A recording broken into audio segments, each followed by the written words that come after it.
Kota Tasik nih ya, kota Tasik yang sebetulnya harusnya jadi sebuah kota yang kreatif, tapi melihat konstelasi yang muncul sekarang, calon-calon yang muncul, kok kayaknya nggak kreatif nih orang-orangnya gitu loh Kang.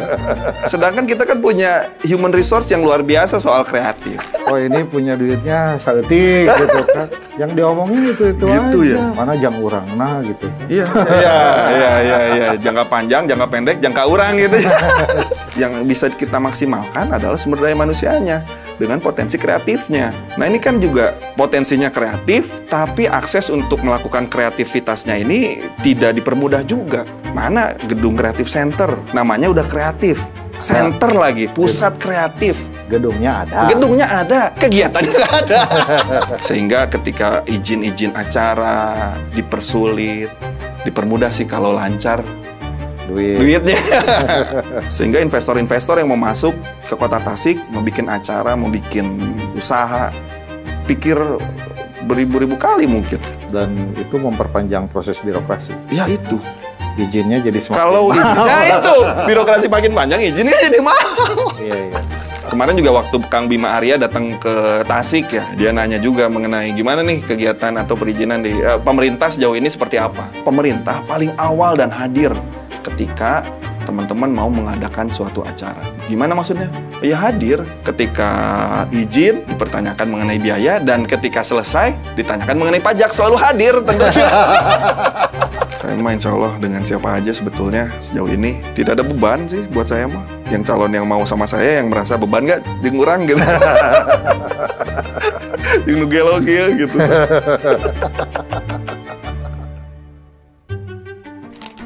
Assalamualaikum warahmatullahi wabarakatuh, Baraya Priangan. Ketemu lagi di Perspektif. Terlebih dahulu saya ucapkan terima kasih kepada calon wali kota kita, Atur nuhun, Kang. Kang Arif Hidayat Putra, yang sudah hadir ke sini. Dan kita akan mengorek berbagai macam hal yang menarik tentunya, supaya politik ini tidak membosankan. Ya. Dan hanya mainan mereka-mereka saja. Siapa tuh? Seru. Tadi kita banyak udah ngebahas ya Kang ya, di belakangnya seru. Sebelumnya yang nonton, yang belum subscribe, silakan subscribe dulu. Oh, betul. Kita udah 100.000 lebih, bro. Mantap. Gitu. Mantap. Ayo dukung agenda kita supaya apa? Supaya kita bisa memberikan informasi yang menarik tentunya. Betul. Oke, gimana Pak Wali Kota nih? Siap. Aduh, nuhun udah diundang ke Priangan, ini luar biasa. Luar biasa ketemu Kang Muhajir. Aduh luar biasa nih, seru. Aku lihat kamu tuh, aduh seneng banget gitu, bro. Apa ada wajah baru dalam politik? Nggak, iya tuh robah-robah gitu. Kalau kemarin aku lihat, kok calon wali kota teh ya wae sih nu kumaha gitu kan rada segar gitu. Iya. Lihat lu gua bahagia. Iya. Gimana? Iya.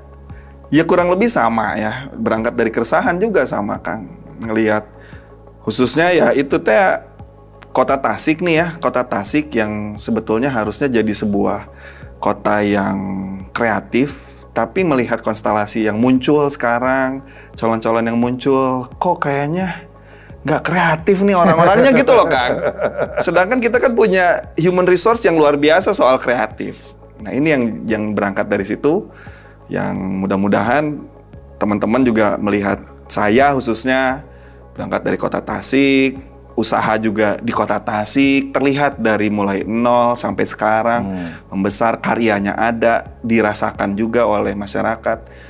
Ya, alhamdulillah mudah-mudahan dengan munculnya saya ini ngasih warna baru untuk kota Tasik. Iya. Setidaknya ya ada gagasan juga kan, ada perdebatan gagasan. Iya. Kalau dalam pilkada biasanya nggak ada gagasan-gagasan. Oh ini didukung siapa? Oh ini punya duitnya banyak.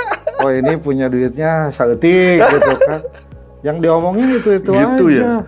Ya? Iya. Terus mana jang urang nah gitu kan. Iya. Jangka panjang, jangka pendek, jangka urang gitu.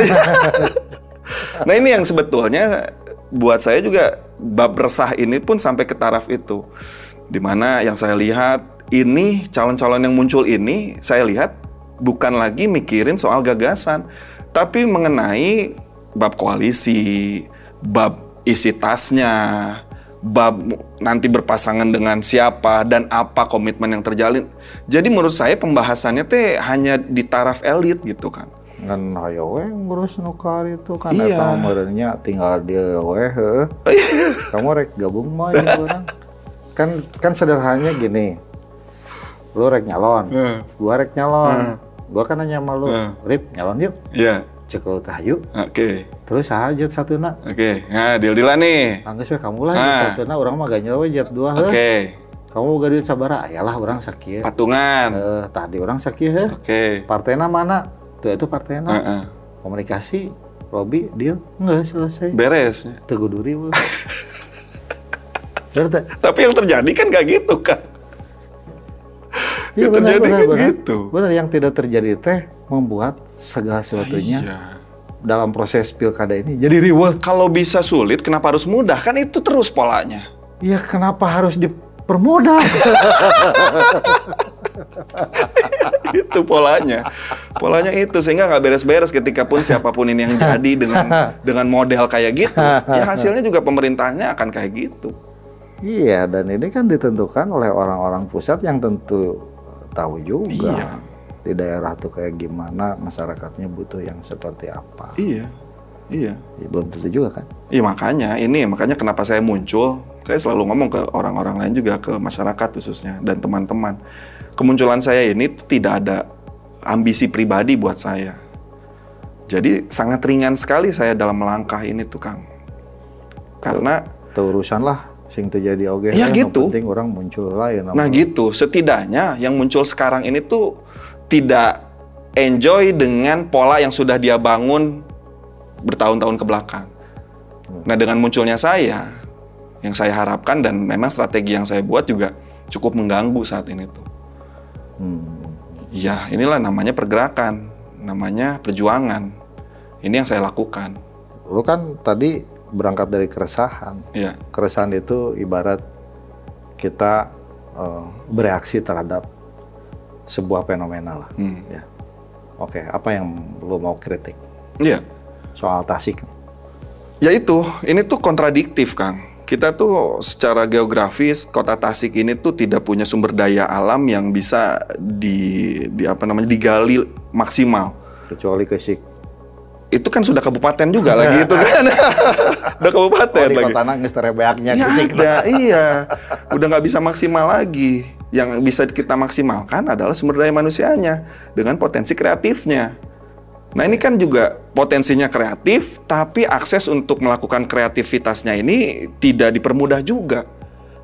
Mana gedung kreatif center? Namanya udah kreatif. Center lagi, pusat kreatif. Gedungnya ada. Gedungnya ada, kegiatannya nggak ada. Kan gitu. Dadaha, lapangannya udah bagus, demikian rupa. Terus mau dibikin apa? Nggak ada. Sampah berserakan. Ya kan apa segala masyarakat macam. mah kreatif aja bikin pasar kojengkang. Ya tiap akhirnya gitu, minggu. ya kan gitu. Akhirnya kreatif sendiri. Nah pemerintahnya tidak ada di situ menurut saya. Sehingga ketika izin-izin acara dipersulit, dipermudah sih kalau lancar duitnya. Kan gitu. Ini yang terjadi faktanya seperti itu di lapangan. Sehingga investor-investor yang mau masuk ke kota Tasik, mau bikin acara, mau bikin usaha, pikir beribu-ribu kali mungkin. Ya. Sayang, kita mau, sedangkan PAD dan juga anggaran kota lah tidak terlalu besar. Ya. Ya kan butuh kreatif tinggi gitu untuk bisa menghasilkan nilai ekonomis di kota Tasiknya. Sedangkan kita ketiga tertinggi kemiskinan. Ini kan kontradiktif gitu Kang. Ini pasti dibahas juga lah sama calon-calon yang lain. Tapi saya melihat potensi kreativitas masyarakatnya ini bisa membangun sisi ekonominya. Ya, bagaimana mendorong kreativitas supaya menjadi produktif dan Iya. menghasilkan Nilai ekonomisnya bukan hanya dipamerkan. Yang sejauh ini pemerintah hadir ke masyarakat hanya sekedar memamerkan produknya. Diajak ke acara-acara di luar kota Tasik dipamerkan. Ya. Tapi tidak jadi penjualan gitu untuk masyarakatnya sendiri. Temen aku ada tuh juara Shopee ya. Shopee kemarin ada award tuh. Juara dia. Iya. Bordir, jualan bordir. Ada juara. Gua tanya. Terus kontribusi pemerintahnya apa? Apa tuh, Kak? Boro-boro. Boro-boro kontribusi pemerintah naon cenah. Nggak ada kontribusi, padahal dia udah dapat penghargaan dari sisi penjualan tinggi. Iya. Gitu, nggak ada. Iya gitu kan. Kita punya payung gelis. Di setiap kegiatan dipamerkan, diwajibkan harus ada payung gelis di setiap tempat atau usaha. Faktanya pengrajinnya ini Makin payungnya makin saeutik, terus tadi dijual deh. iya gitu. Jangan segitu-gitu dah. Kan gitu kan. Miris. Mau dipakai gitu bodo hujan. Iya kan, miris gitu. Batik ya. Batik. Kita punya sentra batik. Ya legend padahal ya. Batik Tasik. Legend atau. Sehingga kalaupun saya lah khususnya ketika ada temen atau ya pengusaha dari se-Jawa Barat mau datang ke Tasik, saya tuh bingung. Ini mau ngajak kemana? Di mana sentralnya yang harus kita bisa maksudnya wisatawan mengeluarkan uang di kota Tasik ini kemana gitu. Ya memang banyak kayak kuliner lah, tapi akhirnya mencar-mencar gitu, tidak terstruktur dengan baik. Ya masa orang datang dari Jakarta ke sini itu loh, ngabaso kan, kan? enggak juga kan. Ngap meureun bro. Iya ngabaso, maunya sore ngabaso deui. Iya gitu. Ya kurang lebih pasti kuliner, pasti juga akhirnya ke sentra-sentra bodir. Tapi akhirnya gitu Kang. Jadinya apa namanya? Ngecer. Kau kesini ya mau apa lu? Kesini oke, gua kesini gua anterin gitu. Kesini. Sedangkan kalau kayak wisata tempat lain kan udah jelas. Oke, itinerary-nya enak gitu Kang. Datang ke hotel, check-in, makan di sini, nanti kita wisatanya ke sini, mainnya ke sini, ke museumnya, bahkan di museumnya mau belanja apa segala macam, pulangnya oleh-oleh. Kan gitu Kang. Jadi setiap kegiatannya menghasilkan nilai ekonomis. Aku bayangin kamu ada temen baturan sarua pengusaha di Bandung, dibawa ke taman kota. Iya. Meuli suuk jeung sosis bakar. Dengan gambar styrofoam di Kang. Gitu, sayang gitu. Padahal tadi catatannya Tasik ini, lo bilang nggak, ya udah nggak ada lah sumber daya alam. Iya. Kita mau istilahnya mau wisata Curug gitu, udah kabupaten. Wisata Gunung Galunggung, kabupaten. Laut kok mau kemana? Jauh. Wisata Walungan atau Walungan tuh, Citanui, Bayana. Runtau. Betul. Bingung. Belum lagi dengan adanya kita punya peraturan daerah ya, Perda Tata Nilai yang menurut saya itu pun harus dievaluasi. Ya karena kan tahun lalu Perda Tata Nilai ini cukup tersorot nih dengan gagalnya sebuah event besar dihubungkan dengan Perda Tata Nilai sehingga menghasilkan sebuah kalimat Tasik intoleran. Kan ini bukan hanya semata-mata kejadian saat itu Kang. Harusnya ada evaluasi gitu supaya kedepannya seperti apa.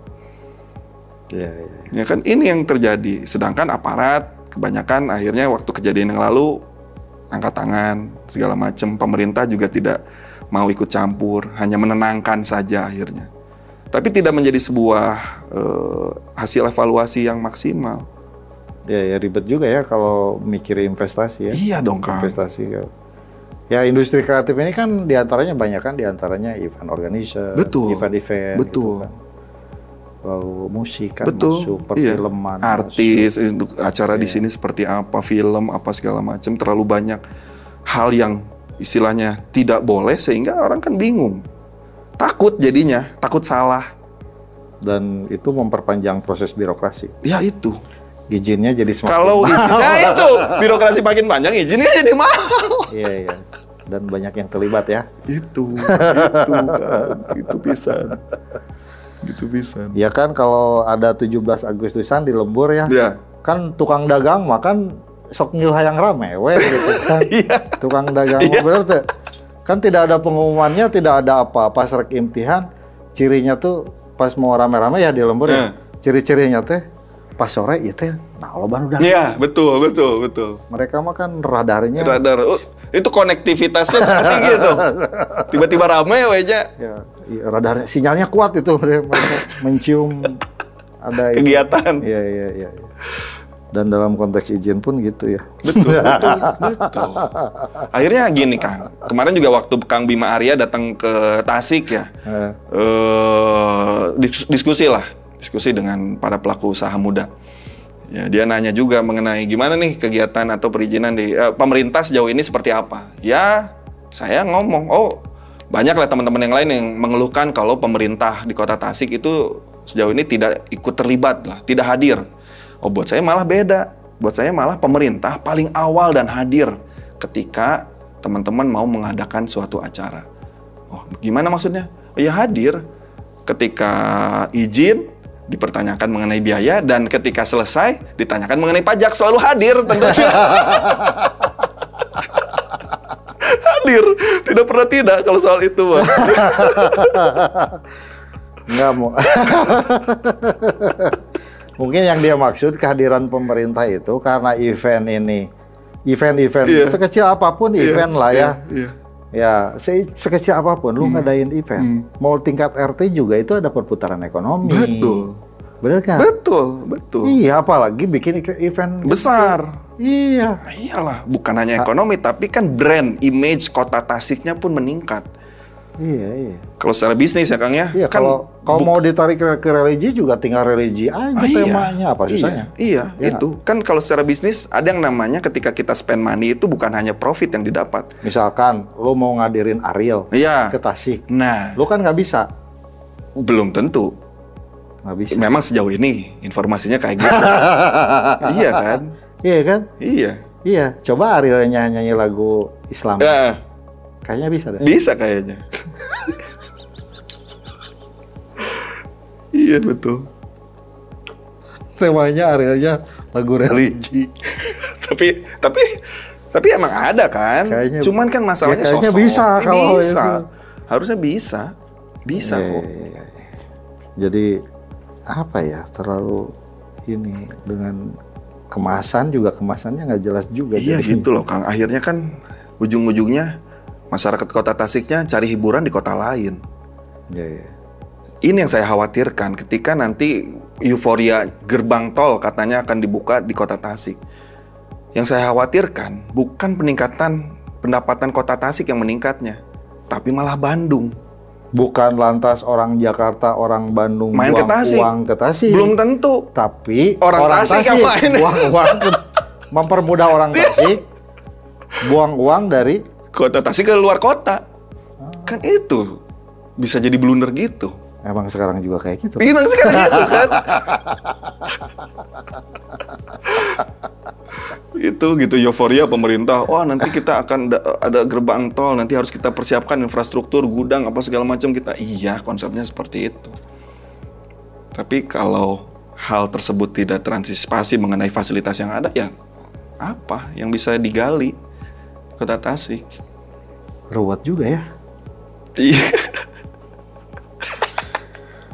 Ya butuh sosok yang emang maksudnya berpikir terbalik Kang. Dan saya kebiasaan gitu maksudnya.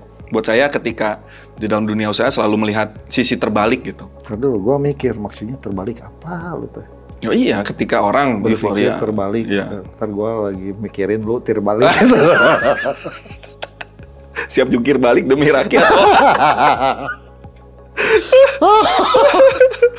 Itu mah dusta tuh bro. Muluk-muluk lah, muluk-muluk. Mungkin maksud lu tuh thinking out the box lah. Itu. Ya. Keluar outside dari the box. Ya kalau sekarang mikirnya kayak gini-gini terus nyaman dengan status quo lah ya. Kondisi yang kayak gini dijamin Tasik ini nggak bakalan. Nggak Kang. Berubah. Nggak jauh.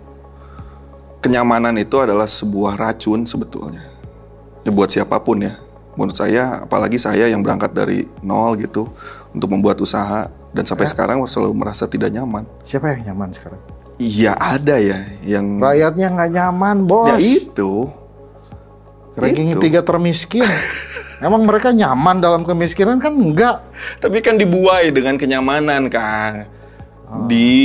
Oke lah, inilah itulah, seolah-olah semuanya gak ada terjadi apa-apa. Ya kan dibuai. Ya. Dan apa ya? Gampang kena PHP kayaknya. Iya itu. Gitu. Jadi visi lo Tasik kreatif. Harus. Udah kreatif kok sebetulnya Tasiknya. Ya, orang-orang Tasik ini udah kreatif. Udah kreatif. Nah, ini tinggal diangkat gitu. Bagaimana mendorong pemerintah hadir. Betul. Bukan hanya soal izin dan pajak aja. Bukan hanya soal seremonial, kegiatan, bukan. Tapi ada mendampingi masyarakatnya. 10 kecamatan punya potensi macam-macam. Luar biasa, Kang. Ada yang di bidang perikanan bahkan, ada yang kerajinan, ada yang industri kuliner, ada yang industri baju, segala macam, banyak kok potensinya. Dan hebat. Saya ketemu sama gerakan perempuan tangguh, Kang. Ibu-ibu semuanya. Usia-usia ya punya anak sudah sekolah SMP, SMA gitu. Tapi mereka punya karya gitu, punya produk apa segala macam. Kreatif juga mereka jualan ya. Kreatif, tapi kan mereka bisa bikin produk, tapi nggak pandai untuk memarketingkannya. Ada banyak ibu-ibu yang ini di depan TikTok yang pakai. Oh iya. Wah, teriak-teriak ini ya. Ini bahannya dari ini harganya ada itu yang kayak gitu. Iya betul. Itu kan effortnya udah ada. Sumber daya manusia yang kita punya dan itu ada kok. Ya kalau sumber daya manusia malah nggak usah ditanya lah. Betul. Gitu ke Bandung ada Cimol ya. Iya. Itu dari mana? Itu Cimol Tasik. Gua ke Surabaya juga sama. Itu ada banyak orang Tasik jualan apa emang? Itu jualan kerupuk sama cimol. Iya. Ayah di mana-mana Tasik. Ayah hebat. Jualan bubur gitu kan. Ya kan udah terkenalnya sampai keluar Jawa, sampai kemana. Bakso Tasik, bubur Tasik, sok naon deh. Kredit Tasik. Kredit geus jelas. Atau mah di film Rano Karno ge orang Tasik kata no. Kredit pancina ge. Belum sidul aja, Kang. Iya. Ciri khas, pejuang gitu. Orang Tasik mah. Iya, mereka kan bawa produk segala kan, bawa sendal, bawa sepatu, bawa baju, bordir, kadang jualan spray, jualan hordeng, betul. Kemana-mana keliling. Iya. Cuma ya pemerintahnya hadirnya pas izin sama pajak aja gitu. Nah itu sejauh ini gitu. Oke, lu punya tawaran solusi dong? Oh iya. Apa solusinya? Ini harapan, Kang ya. Harapan saya adalah Kota Tasik yang besar karena kebudayaannya, ini tuh nggak punya sebuah tempat yang kita pelajari asal muasal Kota Tasik atau museum lah. Salah satunya nih, karena museum ini buat saya adalah hal yang sangat menandakan untuk brand image Kota Tasiknya. Kota besar dengan kebudayaan yang besar pasti selalu ada museum. Nah kita ini tuh katanya besar, katanya kita tuh punya budaya yang dengan kerajaannya dan segala macamnya itu besar, tapi kita nggak ada tempat untuk pembelajaran ini, sehingga anak-anak masyarakat Kota Tasik itu tidak mengenal Kota Tasiknya ini asal muasalnya seperti apa. Yang harapan saya kalau kita ke Bali kan pasti tuh ada turnya dulu, Kang, ada tari kecaknya, ada seni-seninya gitu, kita melihat seni budaya Bali dan segala macam, ada tari kecaknya, ada kulinernya di situ, pinggirnya ada jualannya, pulangnya bawa oleh-oleh. Harapan saya itu kita punya spot seperti itu. Orang ke Tasik main kemana? Oh ada jadwalnya, kudu kadinya heula. Melihat keliling apa segala macam, ada UMKM-nya, ada produk-produk yang basicnya khas Tasiknya ada dan bisa dibeli, pulangnya bawa oleh-oleh. Kegiatan seni budayanya juga bisa dengan tiketing, bisa jadi sebuah nilai ekonomi baru. Jadi bukan hanya dipamerkan, menurut saya tuh itu penting. Menjadi ciri khas lah. Ciri khas. Lu mah mikirnya udah ke sana, bro. Udah jauh. Iya makanya. Nyambung mah sama rakyatnya. Pikiran lu. Tapi harus breakthrough, Kang. Harus berani. Tujuannya juga kan untuk dan di situ ketika kita ada pola itu berbagai macam lapisan masyarakat bisa sangat terlibat. Belum lagi kegiatan event yang kita mengundang artis-artis ataupun investor dari luar untuk masuk ke Tasik. Dengan permudahan perizinannya segala macamnya, ini menjadi sebuah minimal gini, menaikkan dulu brand image kota Tasiknya. Jangan dulu mikirin soal profitnya lah. Ya berarti kan harus dari hal yang paling dasar, harus bersih dong kotanya. Nah itu pasti akan terlibat juga. Ya kalau kalotor sampahnya di mana-mana makan. Nah itu lagi PR besar lagi itu Kang. PR besar lagi. PR besar lagi. Itu juga betul. Ya karena kan cerminan pemerintahannya kan. Iya. Cerminan rakyat itu cermin dari pemimpinnya, dan rakyat itu nggak boleh disalahkan. Iya. Nggak boleh nyalahin rakyat. Oh, kemiskinan tinggi di kota Tasik. Ya rakyat nawe sama. Ya kan nggak bisa gitu, bro. Berarti rakyatnya nawe ngedul gitu ya. Kan tuh bisa gitu. Ya nggak bisa tuh Kang. Gitu. Oh, bisa, kota Tasik cenah kalotor, cenah semberawut. Ini kan cerminan pemimpinnya. Iya. Berarti pemimpinnya kotor dan semberawut. Di dalamnya. Benar. Iya betul bisa. Iya, tuh kalau kotor nyalahin rakyat. Nggak, menghukum lagi. Kemarin ada berita lagi. Nggak boleh dong. Masa rakyat yang disalahin? Orang pemerintahannya nggak nyediain tempat sampah misalkan. Betul bisa. Nggak bikin sebuah sistem pengolahan. Iya. Sistemnya nggak ada. Terus rakyat yang disalahkan, dikasih hukuman lagi. Ngeri ya. Iya. Rakyat dihukum gara-gara buang sampah. Gara-gara buang sampah. Pemerintahnya korupsi. Pemerintahnya nggak mau ngambil sampah di rumah atau wilayahnya. Ya kan gitu ya. Iya. Rakyat itu tidak pernah salah. Iya tuh Kang. Konsumen, buat saya mah rakyatnya konsumen tuh Kang. Konsumen adalah raja kan gitu ya. Iya. Kalau konsumen komplain, ya jangan dibales dengan kasih teguran lagi dong. Introspeksi, evaluasi. Iya, simpelnya seperti itu. Gitu. Kok saya rakyat disalahin gara-gara sampah? Bener. Masalahnya yang terjadi soal sampah, saya cek juga armadanya ternyata tidak memenuhi, tidak memadai. Ya tuh tinggal diayakeun atau meuli truk naon. Gitu. Meuli naon motor iya, sampah. bentor, lain bentor ya roda iya, 3 RT gitu segala hiji macam. atuh. Iya. Piraku. Jadi penghasilan kan? Iya. Terus gitu. Sampah teh harus dipandang sebagai nilai ekonomis, bukan hanya sampah untuk dibuang, hanya duit. memindahkan masalah jadinya. Ya kan duit itu teh. Iya. Itu di kota besar lain bisa kok mengelola sampah menjadi nilai ekonomis baru, value added gitu. Kenapa di kota Tasik nggak bisa? Bahkan kemarin sampai ditutup tempat pembuangan akhirnya, diprotes. Kocak gitu kan. Kocak gitu. Oke, lalu dengan pikiran lu yang kayak gini, ada keinginan maju di politik gitu. Iya. Hati-hati lu, jangan terlalu banyak gaulnya, jangan terlalu gimana banyak tuh? juga. Gimana tuh? Ya kan bahaya nanti ketularan. Kalau nggak bisa mempengaruhi, jadi dipengaruhi ya kan? Bener.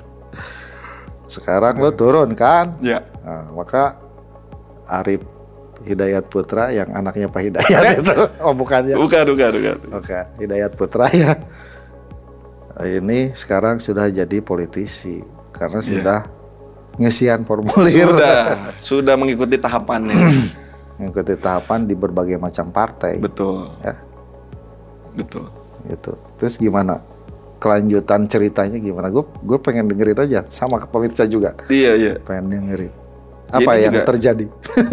Ya betul. Ini saya mengikuti tahapan ini tuh mencoba memperjuangkan impian sebetulnya. Ya impian Kota Tasik ini bisa bangkit lah melalui saya sebetulnya.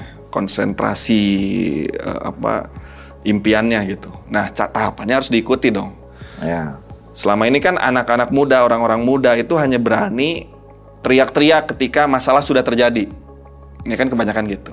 Nah, akhirnya saya ikutilah tahapannya dengan tidak teriak-teriak, tapi kita ikuti, kita selami.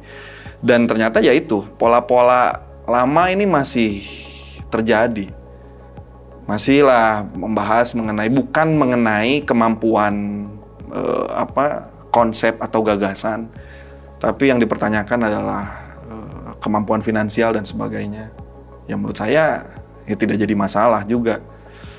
Cuman ini yang menjadi khawatirnya adalah pantesan kenapa banyak yang bermain area politik ini hanya orang-orang politikus atau politisi.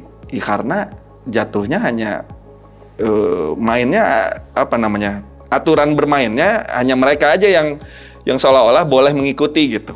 Ya, dengan pola harus punya belakang dukungan partai segala macam, harus punya kemampuan finansial segimana, harus punya dukungan segimana dan segala macamnya. Ya, kalau saya lihat banyak tokoh-tokoh muda yang sebetulnya tidak berangkat dari politik, tapi punya kemampuan yang hebat sebetulnya, tapi akhirnya enggan untuk masuk, enggan untuk terlibat lebih jauh dalam politik, karena malesin gitu, bukan hanya sekedar takut, tapi malesin gitu suasana politik, khususnya di Kota Tasik ya kan, malesin gitu, nggak open minded gitu untuk orang-orang yang punya potensi besar, khususnya orang-orang muda.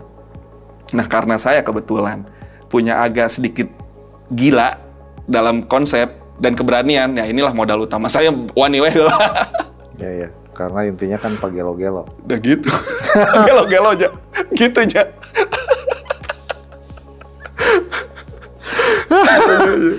Ya. Siapa yang lebih gila, dia yang lebih dihitung. Iya.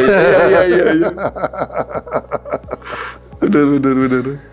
Ya kan, karena bukan mainan masyarakat biasa lah ya. Iya. Gitu. Iya, tapi kan yang dikorbankannya masyarakat, Kang. Ini kan harusnya Iya. pestanya masyarakat gitu, Kang. Iya.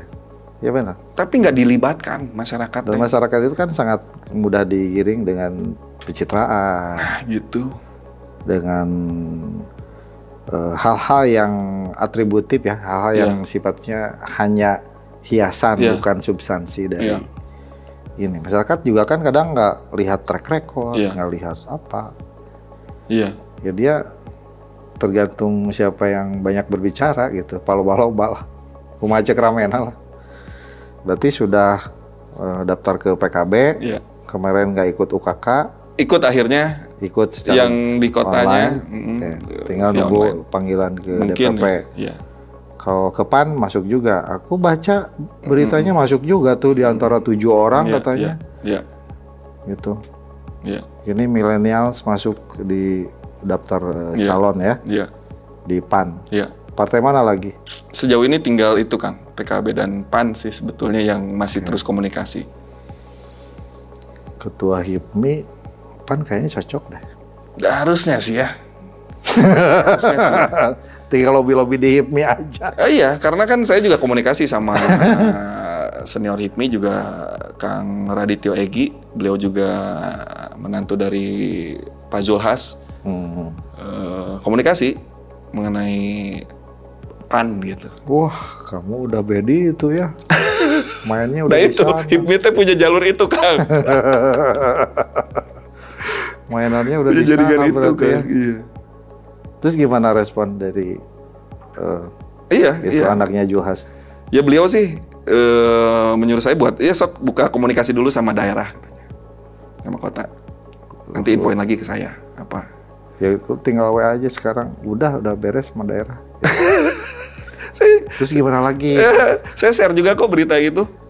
Wah mantap katanya. Lanjut. Ya udah. Rencana kita mau ada pertemuan juga. Iya. Ya kalau begitu langkahnya udah harus sangat serius nih. Insya Allah Kang. Gitu apapun yang terjadi. Insya Allah. Kalau ke PAN yang koalisinya dengan Golkar, kayaknya sama Pak Yusuf ya? Iya, kemungkinan begitu. Begitu. Kalau dengan PAN ya? Ya kita lihatlah Kang. Saya mah insya Allah dengan siapa aja sebetulnya sejauh ini tidak ada beban sih buat saya mah. Ya. Gitu, tinggal yang calon yang mau sama saya yang merasa beban gak jeung urang gitu. Jeung nu gelo kieu gitu. Saya diatur urang mah seorang kan. Gitu. Oke, ini arah-arahnya ke sana berarti ya. Kemungkinan dengan Pak Yusuf dong kalau dengan PAN. Kemungkinan. Kalau tapi banyak lagi kemungkinan kan, mungkin aja dengan siapa. Gitu. Nah sih Kang masih jauh atuh Kang, sekarang baru bulan Juni. Aduh gayanya lu udah kayak politisi bro. Iya kan, masih jauh gitu, masih jauh. Cuman ya memang isu-isu sekarang ini kan besar ya dari awal gitu. Masih jauh, kadang saya tuh mikir dengan ramainya isu sekarang tuh kadang saya suka mikir juga untuk rada ngarenghap gitu Kang. Ada masih jauh, kalem heula tuh. Masih banyak urusan yang perlu saya beresin misalkan. Tapi komunikasi juga dengan kandidat lain. Oh komunikasi. Kalau dengan Pak Yusufnya udah ketemu? Nah itu belum. Loh kenapa? Belum. Jadwalnya belum pas Kang. Belum pas aja. Sebetulnya dengan Pak Yusuf juga udah beberapa kali mau dijadwalkan, cuman kadang sayanya bisa, kadang Pak Yusufnya nggak bisa gitu. Sama yang lain? Pak Ipan? Pak Ivan juga sama, belum. Jadwalnya aja belum. Kemarin rangkaian kegiatan saya cukup padat juga soalnya. Kalau ke Piman? Nah, Viman tuh nggak tahu. Sudah ketemu. Sudah pernah ketemu, tapi katanya nggak tahu nih. Kemarin Mantum HIPMI juga kan dengan Kang Viman komunikasi tim beliau ada komunikasi juga ke saya, tapi nggak tahu nih pembahasannya mau ngebahas HIPMI atau ngebahas pilkada, saya juga nggak tahu. Atau mau ngopi-ngopi aja? Iya nggak tahu. Kemarin di mana ngopi atuh gitu. Nggak tahu tuh, belum tahu. Produk di mana produk? Gitu. Kerengadaguan guys. Iya, arahan. Keremikiran, calon wali kota nasa guys itu. Gitu kan, sejauh ini mah komunikasi sih. Oke, jadi belum ketemu juga ya? Belum Kang, belum. Paling dengan kandidat lain yang sama-sama mengikuti tahapan di PKB, ya kita komunikasi sama Kang Diki, kita komunikasi. Komunikasi apa sama Kang Diki? Ya lebih ke silaturahim lah Kang, gimana sehat? Kita sih kapan, ayo ngopi apa segala macam, sebatas itu Kang. Ada obrolan yang serius? Belum juga, ketemu juga belum lagi gitu. Waktu itu kan terakhir pernah ketemu. Harapan lu sendiri wali kotanya yang seperti apa? Yang lu harapan saya ya kriteria gitu. Yang mau backup dengan gagasan dan ide-ide lu itu. Ya tentunya secara kriteria yang tentunya sudah matang dan siap. Matang teh kolot maksudnya? Secara ini kan pengetahuan dan juga pengalaman. Karena ya dengan ide-ide gagasan saya butuh sosok yang mampu menguasai birokrasi juga gitu. Karena pasti akan banyak gesekan mengenai konsep dan ide gagasan yang saya punya nih. Nah, harusnya pasangan saya ini bisa membentengi ide gagasan ini menjadi sebuah regulasi yang baik gitu. Tentunya perlu dengan pengalaman, perlu juga dengan keberanian. Sosok itu sih, dua hal itu aja yang menurut saya yang cukup. Ya ada dong di Pak Yusuf. Ya ada. Pengalaman iya. Pasti. Keberanian buktinya dia sukses tuh. Pedestrian. Iya. Walaupun sepeninggal beliau jadi aut-autan lagi. Iya, dia kan berani dia. Iya betul, dengan percepatan kan. Iya. Percepatan harus selesai kapan. Iya betul. Iya. Betul. Tertib PK-nya udah ditertibin gitu kan, betul. Dikasih ruang. Betul. Udah berani. Iya. Betul. Ya, makanya tinggal kan kadang gini, ide seorang pemimpin itu tidak bisa dieksekusi oleh timnya kadang, sehingga tidak maksimal endingnya, nggak soft landing lah gitu.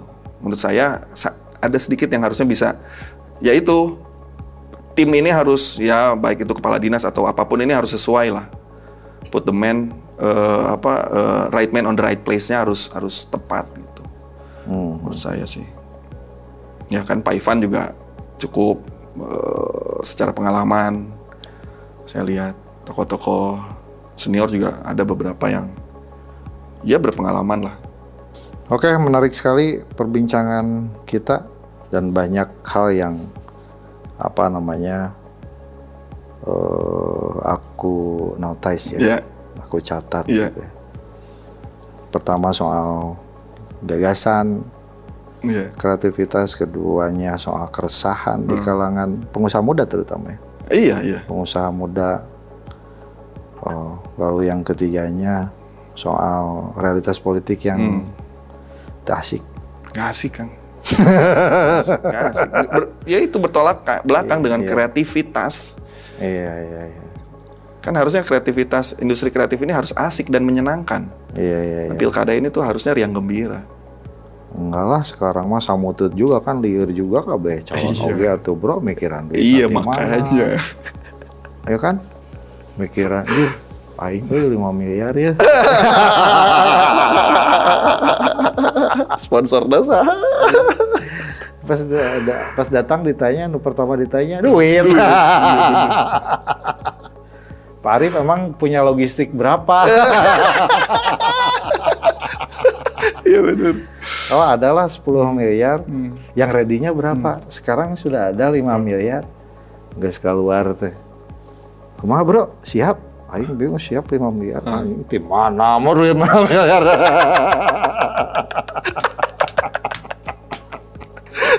Mungkin tinggal ngiprint ke bank, bukti nama. Gitu. Ya makanya kenapa saya maju kan sebetulnya masyarakat bisa lihat juga karya saya gitu. Orang-orang bisa ngelihat karya outlet saya ada berapa segala macam. Nggak bisa ngitung sorangan mereka. Itu udah diomongkan. Ketinggali. Gitu.